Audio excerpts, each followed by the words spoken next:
राजा जनक का अपनी अनुभूति तथा साधन प्रक्रिया का वर्णन श्री दत्तात्रेय जी कहते हैं। परशुराम जी, जनक का यह कथन सुनकर अष्टावक्र जी ने राजा से पुनः जो प्रश्न किया वह बताता हूँ, सावधान होकर सुनो। अष्टावक्र जी ने पूछा, राजा, आपने जो कहा कि व्यवहार के समय भी सूक्ष्म समाधियां हुआ करती हैं, से बात आप मुझसे स्पष्ट करके कहिए। वे निर्विकल्प चित्त स्वरूपणी समाधियां किन किन स्थितियों में हुआ करती हैं?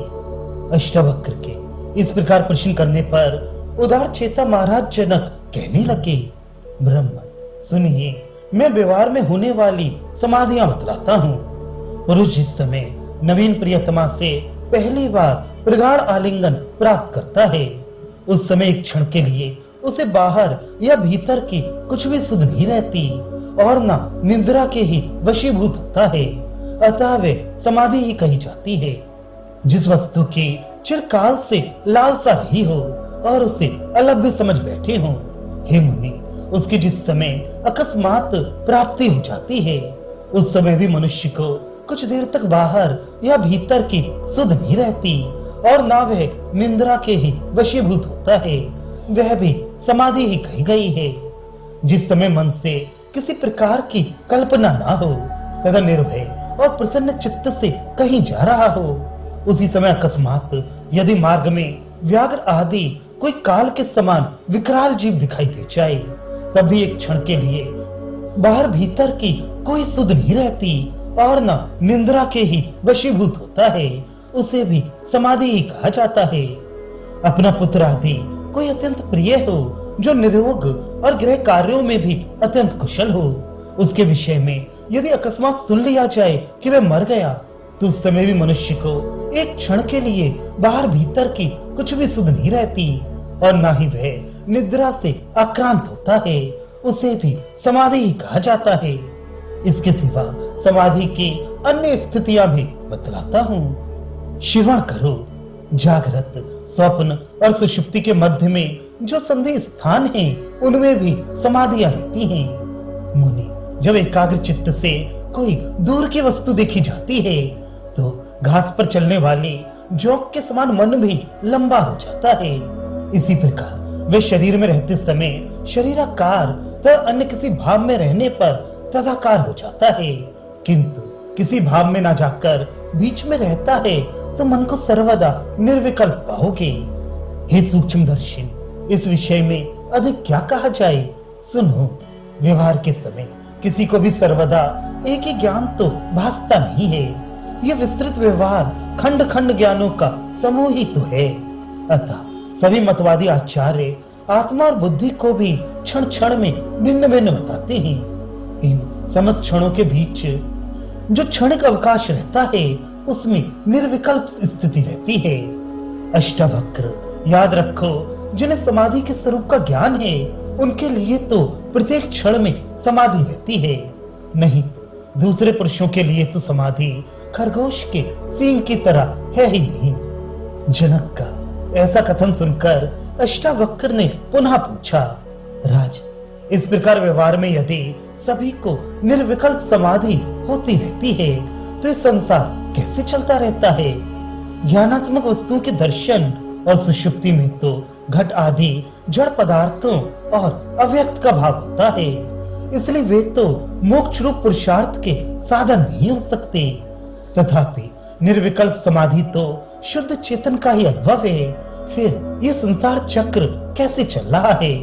और जिसका नाम निर्विकल्प समाधि है, वही अज्ञान परंपरा का नाश करने वाला तथा निश्रेयस मोक्ष का कारण विशुद्ध ज्ञान है, फिर ये संसार क्यों? राजेश, संपूर्ण संशयों को नष्ट करने वाला ये रहस्य मुझे समझाइए। इस प्रकार पूछे जाने पर राजा ने उन मुनि श्रेष्ठ से कहा, ब्रह्म सुनिए, मैं आपको ये अत्यंत गूढ़ रहस्य समझाता हूँ। यह संसार अज्ञान के कारण अनादि काल से चला आ रहा है। यह सुख दुखमय प्रतीतियों में प्रवाह रूप से स्थित है और सब जीव स्वप्न के समान सर्वदा निरंतर इसका अनुभव करते हैं। इसकी निवृत्ति केवल ज्ञान से ही मानी गई है। वह अज्ञान की निवृत्ति करने वाला ज्ञान सविकल्प होना चाहिए। निर्विकल्प ज्ञान से अज्ञान की निवृत्ति नहीं होती, क्योंकि निर्विकल्प ज्ञान का किसी से विरोध नहीं होता। जिस प्रकार तरह तरह के चित्रों की आश्रय भित्ति होती है, उसी प्रकार निर्विकल्प विज्ञान तो संपूर्ण विकल्पों के आश्रय रूप से स्थित है। निर्विकल्प ज्ञान ही केवल ज्ञान, शुद्ध ज्ञान कहा जाता है, और उसी में जब विकल्पों का उदय होता है तब वह सविकल्प हो जाता है। अज्ञान भी सविकल्प कहलाने वाला ज्ञान ही है और कुछ नहीं। वह कार्य कारण भाव से अनेक रूपों में स्थित है। अपने आत्मा की पूर्णता का भान न होना ही कारण अज्ञान कहा गया है। चिदात्मा तो पूर्ण ही है, क्योंकि उसकी कोई सीमा नहीं है। प्रत्युत वह तो सीमा के हितभूत काल आदि को भी सिद्ध करने वाला है। अर्थात सीमा या अवच्छेद के हेतु जो देश, काल और वस्तु हैं, उनकी सत्ता तो चेतन के आश्रित ही भासती है। फिर वे उसके अवच्छेदक कैसे हो सकती हैं? इस प्रकार के आत्मा का जो उस समय में यहाँ हूँ, इस प्रकार अपूर्ण रूप से भान हो रहा है, वही मूल कारण अज्ञान है। देह आत्मत्व आदि रूप से भासना उसी का कार्य है। जब तक अज्ञान की निवृत्ति नहीं होती, तब तक संसार का अंत नहीं होता, और आत्मा को पूर्णता का ज्ञान हुए बिना अज्ञान की निवृत्ति नहीं होती।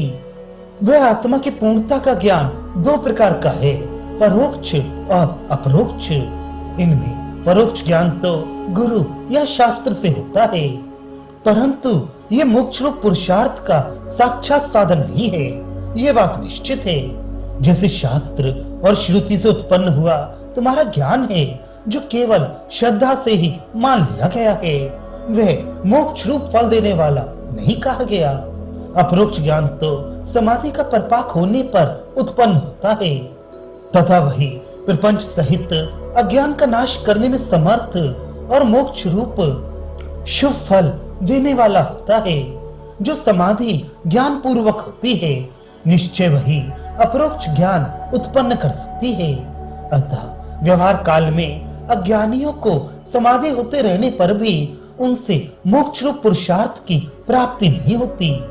जिस प्रकार मणि के विषय में कुछ भी न जानने वाला पुरुष खजाने में मणि को देखने पर पहचान नहीं सकता, किंतु जिसने सुनकर मणि की जानकारी प्राप्त कर ली है और उसकी खोज में लगा हुआ है, वह उसे देखने पर सुगमता से ही पहचान लेता है। किंतु ब्राह्मण जिसे उसकी खोज नहीं है, उसने भले ही मणि के विषय में सुन रखा हो और स्वयं भी बड़ा चतुर हो, तो भी मणि को देखने पर उसे पहचान नहीं सकता। उसी प्रकार अज्ञानी पुरुषों को तो परिचय न होने के कारण व्यवहार में समाधि होते रहने पर भी तत्व ज्ञान से होने वाला फल प्राप्त नहीं होता, और जो पंडित हैं वे श्रवण जनित ज्ञान से संपन्न होने पर भी उसकी खोज में लगे ना होने के कारण उसे ठीक ठीक नहीं जान पाते। यह बात ऐसी ही है जैसे आकाश में तारे को देखने पर भी अज्ञानी तो श्रवण जनित ज्ञान से हीन होने के कारण नहीं पहचान पाता, और जिसे श्रवण जनित ज्ञान है उसमें उसे देखने की उत्कंठा न होने के कारण वह भले ही उसे देखता रहे परंतु पहचान नहीं सकता। जिसने शुक्र तारे के विषय में कि वह अमुक दिशा में रहता है और उसका ऐसा आकार है इत्यादि लक्षणों से सुन रखा है, और जिसे ऐसी उत्कंठा भी है कि मैं उसे अपरोक्ष रूप से जानूं, वह बुद्धिमान पुरुष ही एकाग्र चित्त से देखने पर उसे स्पष्ट रूप से जान सकेगा, अन्य नहीं। ब्रह्म इसी प्रकार समाधियों के होते रहने पर भी अज्ञानी तो अज्ञान के कारण और दूसरे लोग तत्परता न होने के कारण अपने आत्मा को जान नहीं पाते। जिस प्रकार दुर्भाग्यवश घर में गड़े खजाने का पता न होने के कारण कोई पुरुष भीख मांगता फिरे, इसलिए समाधि की ये सब दशाएं निरर्थक ही रहती हैं। इसी से शिष्यों की यद्यपि सर्वदा निर्विकल्प स्थिति ही रहती है, तथापि उनके अज्ञान की निवृत्ति न होने के कारण उन्हें उसका मोक्ष रूप फल प्राप्त नहीं होता। जो ज्ञान प्रत्यभिज्ञात्मक और सविकल्प होता है। वही संसार के हेतुभूत अज्ञान की निवृत्ति कर सकता है। जब अनेक जन्मों में किए हुए शुभ कर्मों द्वारा आत्मदेव प्रसन्न होते हैं, तब मनुष्य को मोक्ष की इच्छा होती है। नहीं तो करोड़ों कल्पों में भी ऐसा सुअवसर प्राप्त नहीं होता। संसार में जन्म लेने वालों में चेतन प्राणी होना अत्यंत कठिन है। उसमें भी मनुष्य जन्म पाना तो सभी प्रकार से बहुत कठिन है, तथा मनुष्यों में भी सूक्ष्म बुद्धि युक्त होना तो बहुत ही कठिन है। ब्राह्मण देखो, स्थावरों की अपेक्षा जंगम अर्थात चलने फिरने वाले जीव सौम्य अंश भी दिखाई नहीं देते। मनुष्य उनके सौम्य अंश के बराबर भी नहीं है। उनमें भी करोड़ों मनुष्य पशुओं के समान दिखाई देते हैं, जिन्हें सत्य असत्य अथवा पुण्य पाप का भी कोई ज्ञान नहीं है। उनके अतिरिक्त और भी करोड़ों मनुष्य कामनाओं के पीछे लगकर प्रवृत्ति मार्ग में जुटे हुए हैं। अपनी पंडिताई के भ्रम से गर्वित रहने के कारण उन्हें स्वर्ग आदि अनित्य फलों में ही रुचि होती है। इस प्रकार के लोगों में भी कुछ ऐसे होते हैं जिन्हें बुद्धिमान कहा जा सकता है, किंतु उसके चित्त में मल दोष का अंश शेष रहने के कारण अद्वैत पद में उनकी भी आस्था नहीं होती। यह अद्वैत परम पद तो भगवान के माया से ढका हुआ है। अतः जो मंदभाग्य पुरुष माया से अंधे रहते हैं, उन सबकी इस तक पहुंच कैसे हो सकती है? इसी से माया मुक्त पुरुषों की बुद्धि में वह पद नहीं आ सकता। कोई ऐसे अभागे होते हैं कि उनकी बुद्धि में आ जाने पर भी वे वृथा आग्रहों में फंसकर तरह तरह की कुकल्पनाएं करके उससे हाथ धो बैठते हैं। जैसे ये दृश्य प्रपंच कैसे मिथ्या हो सकता है इत्यादि आग्रहों में। अहो, भगवान की माया कैसी प्रबल है कि इस महान पद को देख लेने पर भी तरह तरह की कल्पनाएं करके इस हाथ में आई हुई चिंतामणि को फेंक देती हैं। जिन सत्पुरुषों की आराधना से वे आत्मदेव प्रसन्न हो जाते हैं, वे माया से छूटकर शास्त्रानुसारी तर्क और श्रद्धा से संपन्न होते हैं तथा उस परम अद्वैत पद में परनिष्ठित होकर उसे प्राप्त कर लेते हैं। ब्रह्म, मैं उस पद की प्राप्ति का क्रम बताता हूँ, एकाग्र चित्त होकर सुनो। अनंत जन्मों के पुण्य होने पर तो ईश देव की भक्ति प्राप्त होती है। उस भक्ति के द्वारा ईश देव की चिरकाल तक आराधना करके फिर उन्हीं की कृपा से भोगों में अरुचि और उस पद को प्राप्त करने की उत्कंठा प्राप्त होती है। वैराग्य, तत्परता और श्रद्धा से संपन्न होकर साधक सद्गुरु की शरण में जाता है और उनके उपदेश से उस अद्वैत परम पद का ज्ञान प्राप्त करता है। ये ज्ञान परोक्ष ही होता है, क्योंकि इससे केवल इतना विश्वास हो जाता है कि अद्वैत है। फिर अपने अद्वैत आत्मदेव का अच्छी तरह विचार करना चाहिए और सत्तर्कों के द्वारा उसका निश्चय करके संशयों की निवृत्ति करनी चाहिए। इस प्रकार निश्चय हुए अद्वैत आत्म तत्व का आदर पूर्वक निरंतर अपरोक्ष साक्षात्कार होने तक निधिध्यासन करना चाहिए।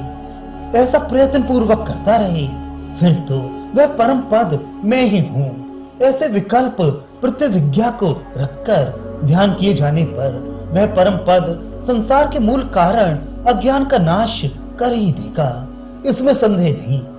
निर्विकल्प समाधि रूप से ध्यान का परिपाक होने पर उस पद की प्राप्ति होगी। फिर उसी का स्मरण रखते हुए मैं वही हूँ ऐसी प्रतिभिज्ञा से युक्त रहे। वह अद्वैत आत्मा मैं हूँ ऐसा अपरोक्ष विकल्प रहने से वह तत्व ज्ञान तत्काल ही संसार के मूल अज्ञान को उसके अंगों के सहित नष्ट कर देता है। विकल्प का न रहना ही ध्यान का परिपाक है। विकल्प अनेक प्रकार के ज्ञान को कहते हैं और निर्विकल्प स्थिति एक रूप होती है। आत्मा से भिन्न किसी अन्य वस्तु का स्फुरण न होने से ही विकल्प की निवृत्ति हो जाती है और विकल्प के न रहने पर फिर निर्विकल्पता स्वतः ही रह जाती है। जिस प्रकार चित्र के मिट जाने पर स्वच्छ भीत ही रह जाती है, अतः चित्र को मिटा देना ही स्वच्छ भीत तैयार करना है। इसी प्रकार विकल्प के निवृत्त होने पर मन स्वतः निर्विकल्प हो जाता है। अतः विकल्प का त्याग ही निर्विकल्प आत्मा की उपलब्धि है। इससे अधिक और कोई पवित्र पद प्राप्त करने योग्य नहीं है। किंतु माया की महिमा से इसमें बड़े बुद्धिमान भी भ्रमित हो जाते हैं। शुद्ध बुद्धि वाले पुरुषों को तो एक क्षण में ही इस पद का साक्षात्कार हो जाता है। ब्राह्मण इसके अधिकारी 3 प्रकार के होते हैं, उत्तम, मध्यम और अधम। उत्तम तो एक बार बतलाने पर ही उस पद को समझ जाते हैं। उन्हें श्रवण के समय ही उसके विचार अर्थात मनन और ध्यान अर्थात निधिध्यासन भी हो जाते हैं। उस पद की प्राप्ति में उत्तम अधिकारियों को कुछ भी कठिनता नहीं होती। पुरानी बात है, गर्मी के दिन थे, रात्रि का समय था, भूतल में चांदनी छिटक रही थी। मैं एक हरे भरे बगीचे के आंगन में बहुमूल्य सेज पर बैठा था। मेरी प्रियतमा ने मुझे आलिंगित किया हुआ था और मेरे नेत्र मदरा के मद से चंचल हो रहे थे। इसी समय मैंने आकाश में सिद्ध गणों के मधु के समान मधुर शब्द सुने। वे अद्वैत तत्व का निरूपण करने वाले थे। बस उसी समय मुझे उस परम पद का ज्ञान हो गया। उसी समय विचार और ध्यान के द्वारा भी मैंने उसे जान लिया। इस प्रकार आधे मुहूर्त में ही उस पवित्र पद को जानकर मैं एक मुहूर्त तक उसी में समाहित रहा और पूर्णतया परमानंद समुद्र में निमग्न हो गया। फिर सावधान होने पर मैं इस प्रकार विचार करने लगा, अहो वह पद तो बड़ा ही विचित्र है। यह तो आनंद अमृत से लबालब भरपूर है। आज मुझे यह अभूतपूर्व स्थान मिला है। मैं पुनः उसी में प्रवेश करता हूँ। इंद्र आदि महत पदों के सुख तो इसके लेश मात्र भी नहीं है। ब्रह्मलोक तक का सुख इसके कण मात्र से भी तुलना नहीं कर सकता। आज तक तो मैंने वृथा ही अपना समय नष्ट किया। जैसे कोई चिंतामणियों से भरे हुए अपने खजाने को न जानने के कारण मुट्ठी भर मिट्टी प्राप्त करने की लालसा से भीख मांगता फिरे। हाय, ये लोग इसी प्रकार अपने आत्मानंद को न जानने के कारण भ्रमित हो रहे हैं और बड़ा भारी परिश्रम करने पर लेश मात्र वाह्य सुख प्राप्त कर पाते हैं। बस अब मुझे इस वाह्य सुख लेश के लिए परिश्रम करने की कोई आवश्यकता नहीं है। मैं तो सर्वदा इस अनंत आनंद समूह में ही निमग्न रहा करूंगा। अब इस बाह्य व्यवहार से भी मुझे क्या लेना है। यह पिसे हुए को पीसने के समान और निंदा का स्थान ही तो है।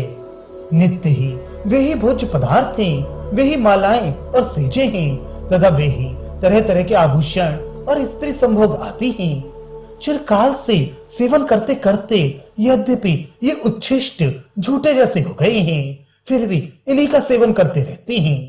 भेड़ चाल की तरह परंपरा से ऐसा ही होता रहा है, इसलिए इनमें घृणा भी नहीं होती।